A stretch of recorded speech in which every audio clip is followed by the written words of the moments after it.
Hello दोस्तों, BK परिवर्तन class में आप लोग का स्वागत है। आज से आपकी एक बहुत महत्वपूर्ण सूचना हम आपको देना चाहते हैं।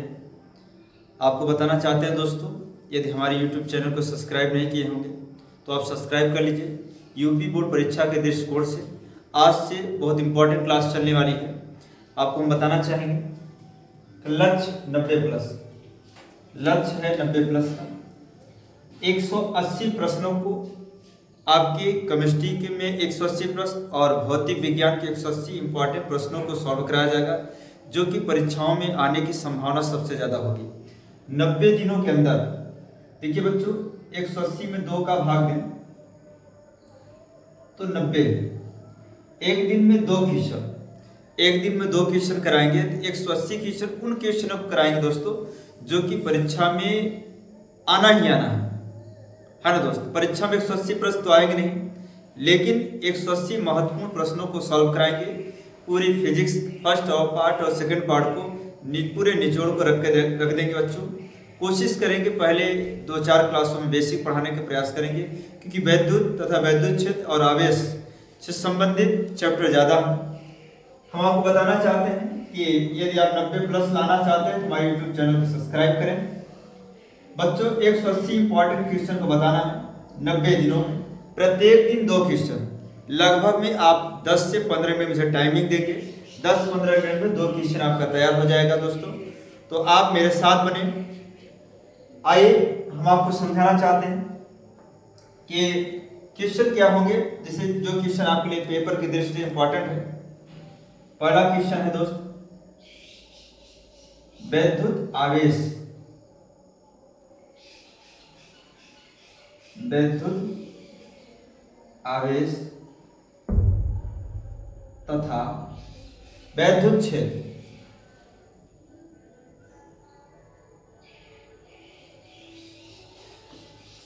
दूसरा क्वेश्चन है दोस्तों, वैद्युत आवेश के मूलभूत गुण, वैद्युत आवेश के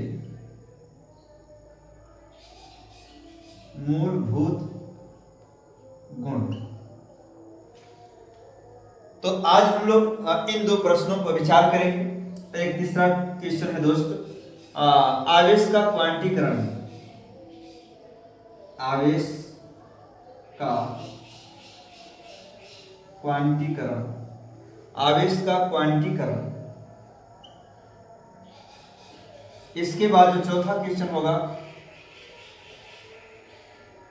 मूल आवेश किसे कहते हैं। पांचवा सबसे इंपॉर्टेंट क्वेश्चन है,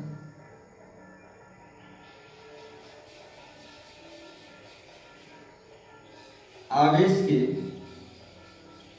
संरक्षण का सिद्धांत।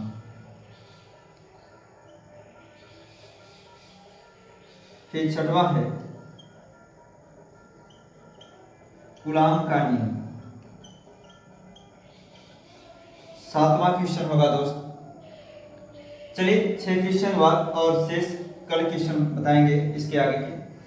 आज हम लोग वैद्युत आवेश तथा वैद्युत क्षेत्र के बारे में जानेंगे कि वैद्युत आवेश किसे कहते हैं। इसकी परिभाषा क्या होगी दोस्त। वैद्युत आवेश किसी पदार्थ का वह गुण जिसके कारण, किसी पदार्थ का वह गुण जिसके कारण वह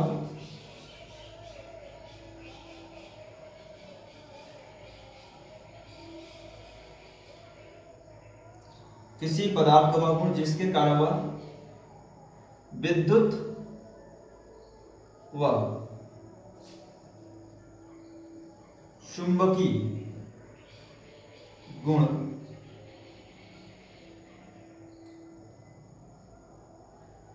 प्रदर्शित करता है, वैद्युत आवेश कहलाता है।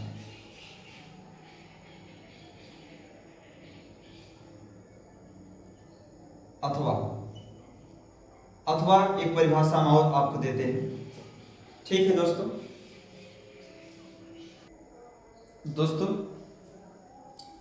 अब हम लोग समझेंगे इसका दूसरी परिभाषा है, जब दो पदार्थों को आपस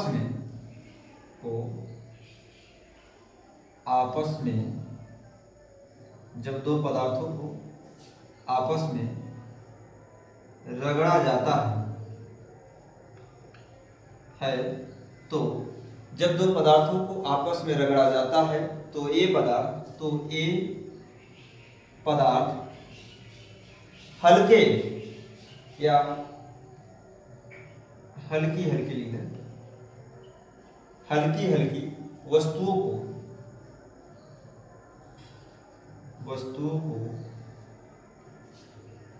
को आकर्षित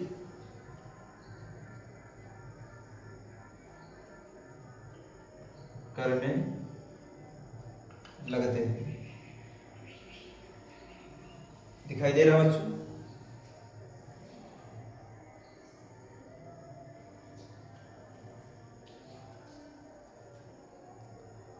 अब हम आगे समझेंगे। इस स्थिति में पदार्थ आवेशमय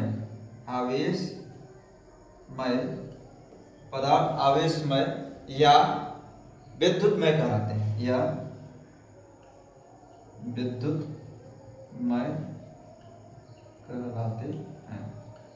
नोट कर लीजिए, आप इसे नोट कर लीजिए, फिर हम लोग आगे बढ़ते हैं। जैसा कि आप पहले प्रश्न को देख रहे होंगे, 180 प्रश्नों के टारगेट में पहला क्वेश्चन चला दोस्त, वैद्युत आवेश तथा वैद्युत क्षेत्र के बारे में हम लोग समझेंगे। ठीक है दोस्तों, चलिए दोस्तों, हम लोग पढ़ रहे हैं वैद्युत आवेश तथा वैद्युत क्षेत्र तथा वैद्युत आवेश के गुण के बारे में। अभी वैद्युत आवेश के बारे में पढ़ रहे हैं। यहाँ लिखा गया है कि किसी वस्तु में इलेक्ट्रॉन की अधिकता या कमी को वैद्युत आवेश कह रहे हैं। किसी वस्तु में इलेक्ट्रॉन अधिक हो जाए तब वह धनावेशित हो जाएगा, या कमी हो गया है तो वह ऋणावेशित हो जाएगा। मेरी बात को समझ रहे हैं बच्चों कि किसी वस्तु में इलेक्ट्रॉन की अधिकता या कमी को वैद्युत आवेश कहते हैं। यदि वस्तु पर इलेक्ट्रॉन की अधिकता हो तो वह ऋणावेशित हो जाता है। अगर किसी पर आवेश ज्यादा है तो वह ऋणावेशित है, जितनी ज्यादा आवेश उतने ज्यादा ऋणावेशित। यदि वस्तु पर इलेक्ट्रॉनों की कमी है तो वह धनावेशित है। अच्छा, आवेश में क्या होते हैं? एक आवेश में एक इलेक्ट्रॉन में 1.6 गुरुत्व 10⁻⁻19 कूलाम का आवेश होता है। आवेश एक ऋणात्मक मान है। ये ऋणात्मक मान जहां जितने ज्यादा होगा उतनी राशि वह क्या हो जाएगी? ऋणावेशित हो जाएगी। जितना कम होगा वो मानिए धनावेशित है। यदि वस्तुओं पर इलेक्ट्रॉन की कमी है तो वह धनावेशित है, यदि वस्तु में इलेक्ट्रॉन की अधिकता है तो वह ऋणावेशित है। इस प्रकार हम लोग समझ पाए दोस्त कि आवेश के प्रकार में आवेश दो प्रकार का होता है। माय डियर स्टूडेंट, एक आवेश वह धन आवेश और एक दूसरा आवेश है ऋण आवेश।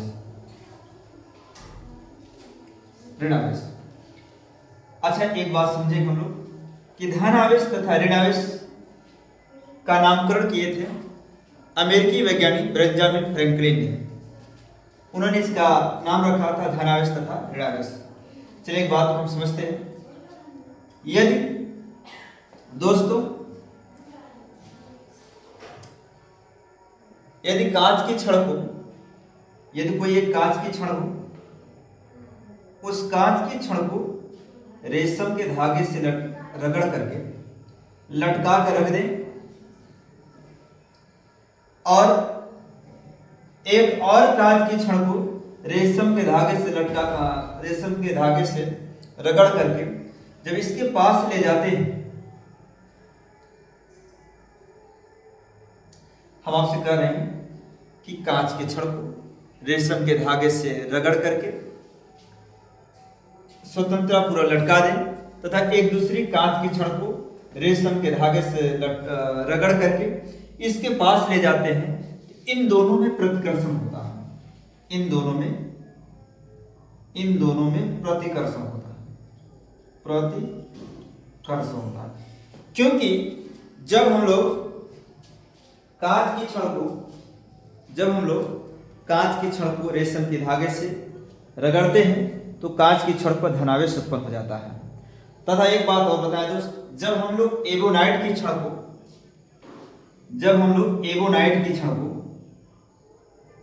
बिल्ली की खाल से रगड़ करके स्वतंत्र पूर्व लटका दें तथा एक दूसरे एबोनाइट की छड़ को बिल्ली की खाल से रगड़ करके इसके पास ले जाते हैं तो इन दोनों के बीच में प्रतिकर्षण उत्पन्न होता है। इस बात से लोग समझ सकते हैं कि समान आवेश के बीच में प्रतिकर्षण उत्पन्न होता है। समान आवेश अगर है तो एक दूसरे के विपरीत ठेलने का प्रयास करते हैं। परंतु माय डियर स्टूडेंट, यदि हमारे वीडियो आपको पसंद आते हैं, हमारे चैनल को सब्सक्राइब कर लीजिए दोस्तों। 90 दिन में आपको 10 या 15 मिनट की क्लास में 180 क्वेश्चन तैयार कराएंगे, जो कि 90 प्लस आपके आने की संभावना है। यदि मेरे बातों में दम हो तो आप मेरे चैनल को सब्सक्राइब करें, क्योंकि विश्वास से बड़ा कुछ नहीं होता दोस्तों। एक बात हम ये कर रहे हैं कि यदि हम कांच की छड़ को रेशम के धागे से रगड़ करके स्वतंत्र पूर्व लटका दें, इस प्रकार हम लोग जानते हैं कि जब कांच की छड़ को रेशम के धागे से रगड़ते हैं तो कांच की छड़ में धन आवेश उत्पन्न हो जाता है। परंतु माय डियर स्टूडेंट, यदि एगोनाइट की छड़ को बिल्ली की खाल से रगड़ते हैं तो एगोनाइट की छड़ में ऋण आवेश उत्पन्न होता है। जब दोनों आवेश विपरीत प्रकार हो, इन दोनों में आकर्षण होता है। हम लोग कह सकते हैं कि समान आवेश सजातीय आवेशों में प्रतिकर्षण तथा विजातीय आवेशों में आकर्षण होता है। और इन बातों को समझ रहे हैं कि किसी वस्तु में इलेक्ट्रॉन की अधिकता हो या कमी हो तो उसे वैद्युत आवेश कहते हैं, या किसी पदार्थ का वह गुण जिसके कारण वह किसी अन्य पदार्थों को अपनी ओर आकर्षित करने लगता है। जब किसी पदार्थ को किसी अन्य पदार्थ से रगड़ते हैं तो उसके अंदर कुछ गुण उत्पन्न हो जाता है, जिसे हम वैद्युत आवेश कहते हैं। यदि वस्तु में इलेक्ट्रॉन की अधिकता है तो वह ऋण आवेश है, यदि वस्तु में इलेक्ट्रॉन की कमी है तो वह धन आवेश है। आवेश दो प्रकार के हैं, धन आवेश, ऋण आवेश। जब कांच की छड़ को रेशम के धागे से रगड़ करके रख देते हैं तथा किसी एक अन्य कांच की छड़ को रेशम के धागे से रगड़ कर उसके पास ले जाते हैं, इन दोनों के बीच में प्रतिकर्षण होता है। तो हम इसे कहते हैं सजातीय या समान आवेशों में प्रतिकर्षण तथा विजातीय असमान आवेशों में आकर्षण होता है। अब आगे हम लोग समझते हैं, चलिए समझते हैं दोस्तों।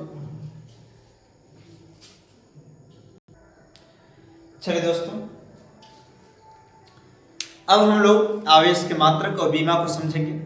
एक बार दोस्त हम आपको और समझाना चाहते हैं, जिन बच्चों की तैयारियां पिछले महीनों में नहीं हो पाई है, जैसे जनवरी, फरवरी, मार्च, अप्रैल, मई, जून, जुलाई, अगस्त, सितंबर, अक्टूबर, इतने महीने बीत गए, आपका तैयारी नहीं हुआ। अब आप नवंबर, दिसंबर और जनवरी में लापरवाही करेंगे तो उसका नतीजा बहुत बुरा होगा दोस्तों।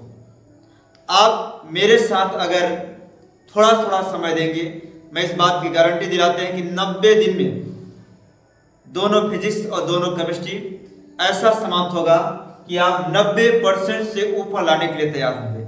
लेकिन इस बात का वादा है कि 180 क्वेश्चन फिजिक्स का, 180 क्वेश्चन केमिस्ट्री का आपका तैयार होना चाहिए, है ना।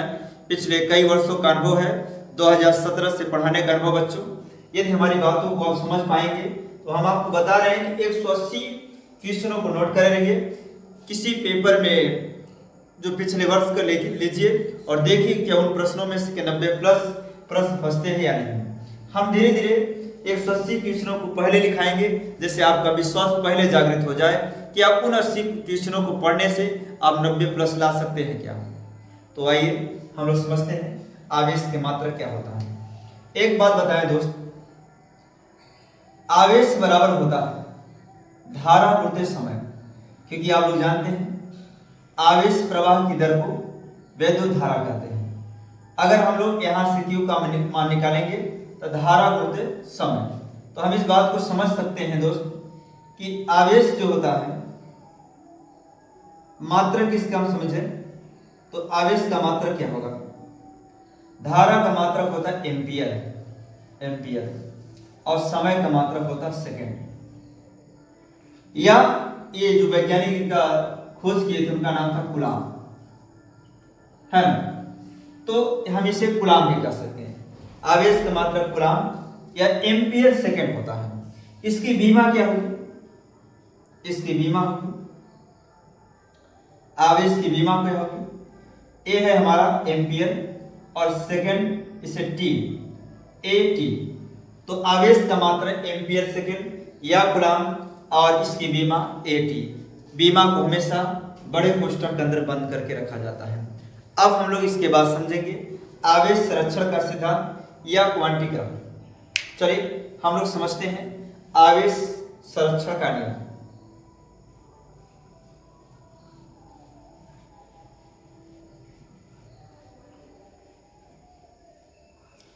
इससे पहले एक छोटी सी परिभाषा है जो कि हेडिंग लिखी वैद्युत क्षेत्र। वैद्युत क्षेत्र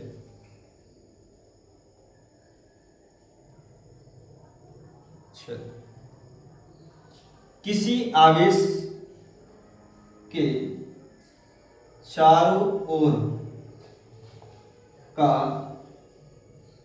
वह क्षेत्र, किसी आवेश, एक सेकंड, किसी आवेश के चारों ओर का वह क्षेत्र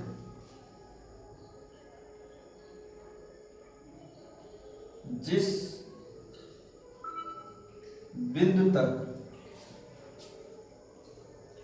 किसी अन्य आवेश को लाने पर आकर्षण या प्रतिकर्षण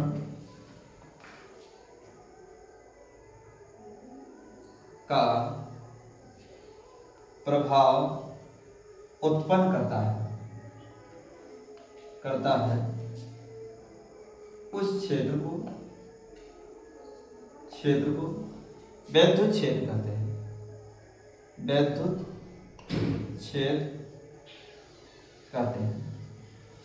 जैसे हमने माना कि कोई आवेश है, उसका एक क्षेत्र है, हमने माना, और किसी अन्य आवेश को अगर यहां तक ला रहे हैं, यहां जिसके क्षेत्र तक, वहां तक लाने में इन दोनों आवेशों में अगर दोनों धनावेश हैं तो प्रतिकर्षण विपरीत प्रकार के आवेश हैं तो उनमें आकर्षण का अनुभव होता है, उससे हम वैद्युत क्षेत्र कहते हैं। चलिए दोस्तों, आज हम लोग समझेंगे वैद्युत आवेश संरक्षण का नियम। वैद्युत आवेश संरक्षण का नियम क्या है? इस नियम के अनुसार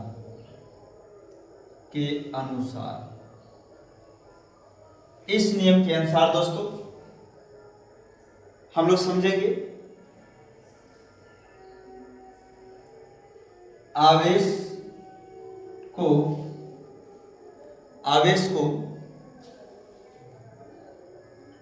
न तो उत्पन्न किया जा सकता है, न तो उत्पन्न किया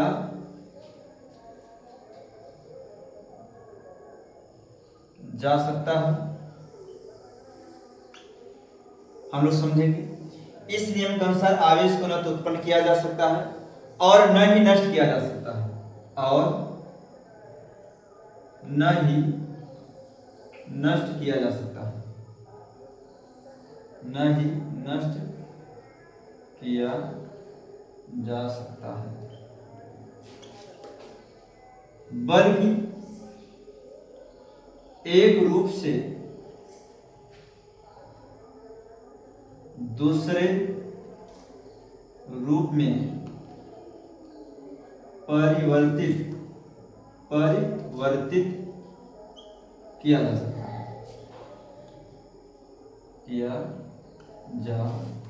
है, आवेश संरक्षण का नियम है, आवेश को न तो उत्पन्न किया जा सकता है न तो नष्ट किया जा सकता, बल्कि उसे एक रूप से दूसरे रूप में परिवर्तित किया जा सकता है। चलिए इसके बाद हम लोग समझेंगे दोस्तों मूल आवेश क्या कहते हैं।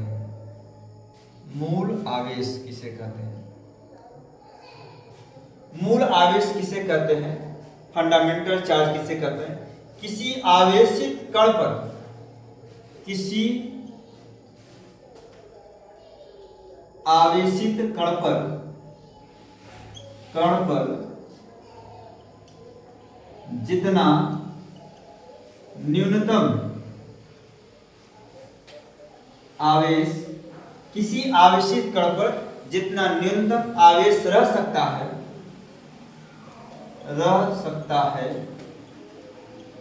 किसी आवेशित कण पर जितना न्यूनतम आवेश रह सकता है उसे मूल आवेश कहते हैं, उसे मूल आवेश कहते हैं, आवेश कहते हैं। आज पहली क्लास से थोड़ा समय ज्यादा ले रहे हैं दोस्तों। इसे ई से प्रदर्शित करते हैं, इसे ई से प्रदर्शित करते हैं। और दोस्तों हम लोग समझेंगे इसका मान क्या होता है। ई बराबर प्लस माइनस 1.6 गुणित 10 घातीय माइनस 19 गुना। अब आप इसके बाद समझेंगे आवेश का क्वांटीकरण।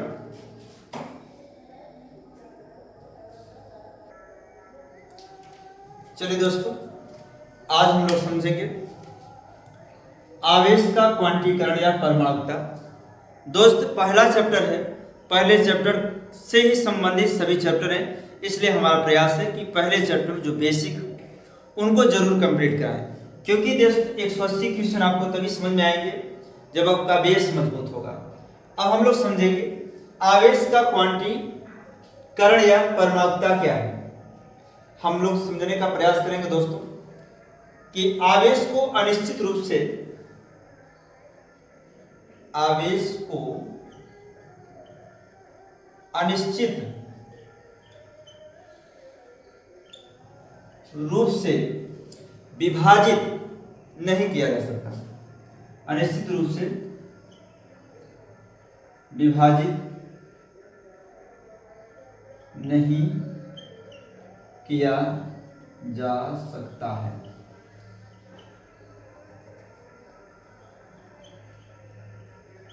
अर्थात इसके कहने का मतलब है इसे भिन्नात्मक रूप में नहीं लिख सकते हैं, 1/2 1/3 ऐसा नहीं कर सकते हैं। इसे 1e 2e 3e मतलब इलेक्ट्रॉन को विभाजित नहीं कर सकते, उसको काट नहीं सकते हैं, भिन्नात्मक नहीं लिख सकते। 1 electron 2 electron 3 electron 4 electron 5 electron ऐसे पाया जाता, न कि 1/2 2/3 इस तरह से नहीं पाया जाता है। किसी आवेशित कण पर, किसी आवेशित कण पर, किसी आवेशित कण पर आवेश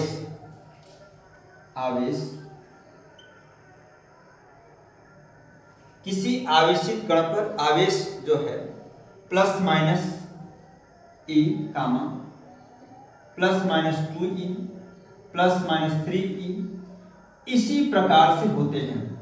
अर्थात आवेश को अनिश्चित रूप से विभाजित नहीं किया जा सकता। मेरे प्यारे छात्रों, अगर आवेश का क्वांटीकरण आएगा तो आपको यही सब लिखना है। फिर आगे हम इसमें और क्या लिखेंगे दोस्त, कि किसी आवेशित कण पर आवेश इस तरह से हो सकता है। अब हम लोग आगे समझेंगे दोस्त, आगे हम लोग समझने का प्रयास करेंगे, देखेंगे। लेकिन वही चीज कह रहा है, लेकिन इसकी भिन्न के रूप में इसको इस बात को लिख देते हैं भिन्न के रूप में, लेकिन इसको भिन्न के रूप में कभी नहीं, लेकिन इसको भिन्न के रूप में कभी नहीं, यह नहीं इसको नहीं, लेकिन यह भिन्न के रूप में कभी नहीं हो सकता है। लेकिन यह भिन्न के रूप में कभी नहीं हो सकता है। इसे आवेश का क्वांटीकरण, समझिए दोस्त, फिजिक्स रटने वाले विषय नहीं, क्वांटीकरण या परमाणुकता कहते हैं। दोस्तों इसे नोट कर लीजिए। अगली क्लास में हम लोग पढ़ेंगे कूलाम के नियम, और कूलाम के नियम से संबंधित अन्य महत्वपूर्ण प्रश्नों को समझने का प्रयास करेंगे। दोस्तों हमारे वीडियो आपको पसंद आते हैं, हमारे चैनल को लाइक करें, कमेंट करें, अपने दोस्तों के पास शेयर अवश्य करें। दोस्तों चलिए दोस्तों कुछ चैप्टर के बहुविकल्पी प्रश्न को भी समझते चलते हैं।